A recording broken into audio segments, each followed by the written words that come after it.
Donc, voici le corrigé de l'exercice 25, page 290 de votre livre. Le pont diviseur de tension.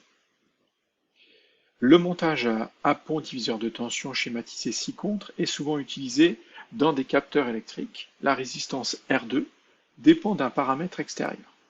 Dans ce montage, R2 est égal à 100 ohms, R1 est égal à 200 ohms et la tension UAE est égale à 6,0 volts.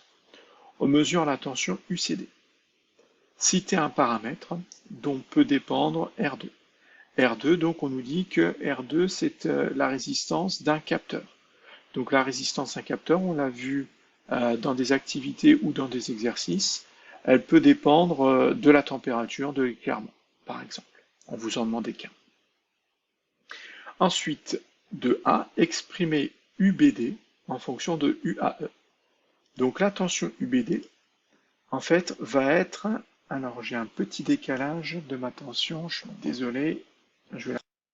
Voilà, j'ai replacé ma flèche. Donc UBD, la tension UBD pointe vers la lettre B.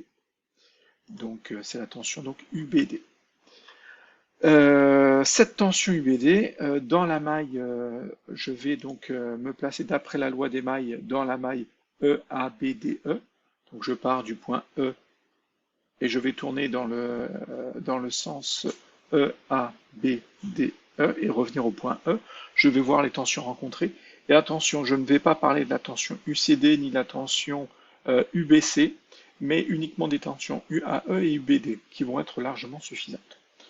Donc je vais dire que je vais rencontrer la tension UAE dans le bon sens, c'est plus UAE, ensuite moins la tension UBD parce que je la rencontre dans l'autre sens, et j'arrive au point E, donc égal à 0.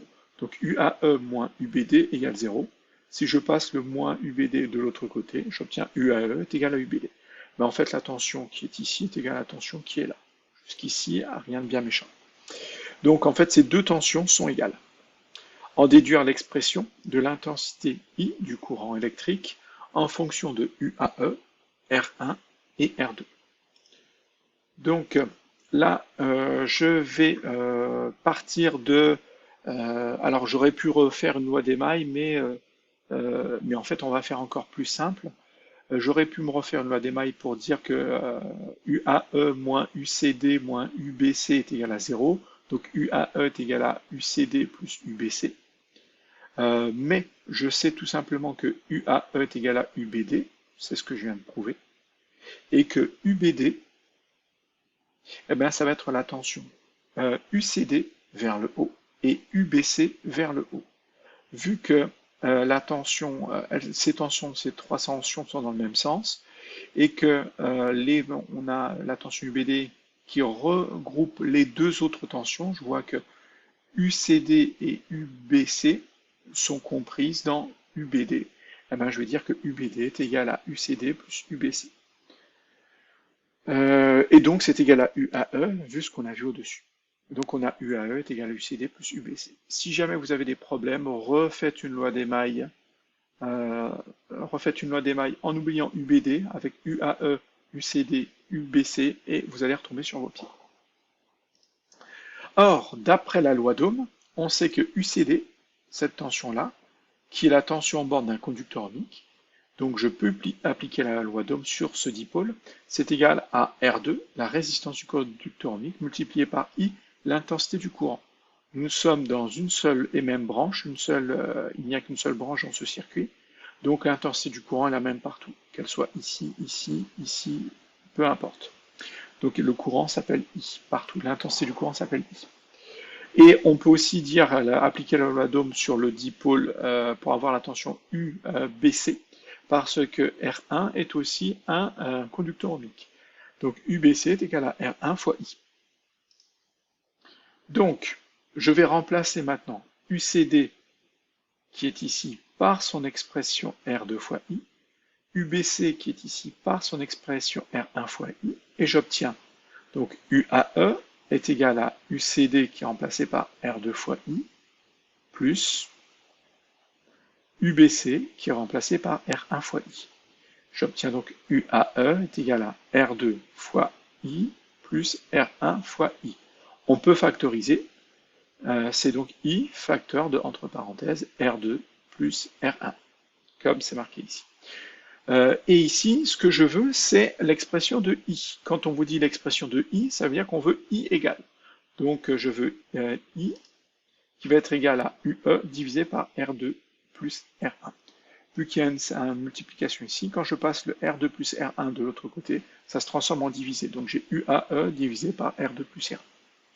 Donc là, j'ai bien l'expression de l'intensité du courant en fonction de UAE, R1 et R2. Ensuite, exprimer la tension UCD en fonction de UAE, R1 et R2. Ensuite, il y a une deuxième partie de la question qu'on lira après. Donc, on sait toujours, donc là, je repars de la loi d'Ohm, je sais que UCD, donc je veux UCD égale, exprimer la tension UCD, je veux UCD égale quelque chose, et de l'autre côté, il doit y avoir UAE, R1 et R2. Donc, pour l'instant, je pars de la loi d'Ohm. La loi d'Ohm nous dit donc UCD est égal à R2 fois I. Donc, UCD est égal à R2 fois I. Ensuite, je ne veux pas I. Ici, dans les grandeurs présentes dans la formule, je ne dois pas avoir I. Mais c'est pas grave, parce que je sais que I est égal à UAE divisé par R2 plus R1. Et ça tombe bien, regardez. Regardez les grandeurs qui sont ici. On a UAE, R1 et R2, donc vraiment les grandeurs qui sont ici. Donc je vais remplacer le I par UAE divisé par R2 plus R1. Et j'obtiens UCD qui est égal à R2 fois I est égal à R2 fois UAE divisé par R2. Donc j'ai bien remplacé le I par UAE divisé par R2 plus R1. Ensuite, je réarrange un petit peu. Il y a une multiplication ici, ça fait UCD est égal à UAE fois R2 divisé par R2 plus R1. Donc je vais vous la réécrire sous forme de fraction, c'est plus joli. Donc on nous dit donc UCD est égal à UAE multiplié par R2 divisé par R2 plus R1. Donc là, en voyant ça, je vois que ces deux grandeurs sont proportionnelles. UCD et UAE sont proportionnelles parce que je passe de l'un à l'autre en multipliant par un coefficient de proportionnalité, c'est-à-dire un nombre. Et comment est ce nombre? Mais ce nombre, il va être plus petit que 1. Comment je le sais? Parce qu'au numérateur, j'ai R2, et au dénominateur, j'ai R2 plus quelque chose, plus R1. Tout ça, c'est positif, donc R2 plus R1 va être plus grand que R2, tout seul. Du coup, j'ai un nombre divisé par un nombre plus grand. Là, ce résultat-là, il est plus petit que 1. Donc je sais que j'ai deux grandeurs proportionnelles, donc je passe de UCD à UAE en multipliant par un nombre. Et alors je passe de UAE à UCD en multipliant par un nombre. Et ce nombre est plus petit que 1. Ça veut dire que UCD va être plus petit que UAE. Donc tout ça, c'est important. Donc ça, c'est inférieur à 1. Et ça, c'est important. Ça veut dire que UCD va être plus petit que UAE. Et ça va me permettre de répondre à la dernière question, à la dernière partie de la question. Puis expliquer l'appellation de diviseur de tension. Donc pourquoi ça s'appelle un pont diviseur de tension?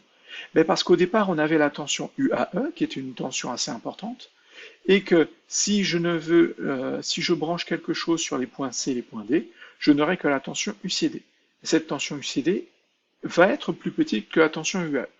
Et on sait de combien de fois ça va être plus petit, d'après la formule que l'on a déterminée ici. Donc on sait, comme on vient de le dire, que UCD est plus petit que UAE, et en ayant choisi R1 et R2 très précisément, je pourrais déterminer que ce soit une fois, 2 fois, 3 fois, 4 fois, 2,5 fois plus petit. Donc je peux ici choisir la tension qui va être aux bornes de UCD. Et donc si je branche quelque chose sur les points C et D, j'aurai cette tension qui sera appliquée dans cette partie du circuit. Et donc voilà pourquoi on appelle ça un diviseur de tension, parce que la tension UCD et la tension U sont proportionnelles, avec un coefficient de proportionnalité inférieur à 1, c'est-à-dire c'est comme si on divisait, qu'il fallait diviser UAE pour obtenir UCD. Voilà pourquoi on parle de diviseur de tension.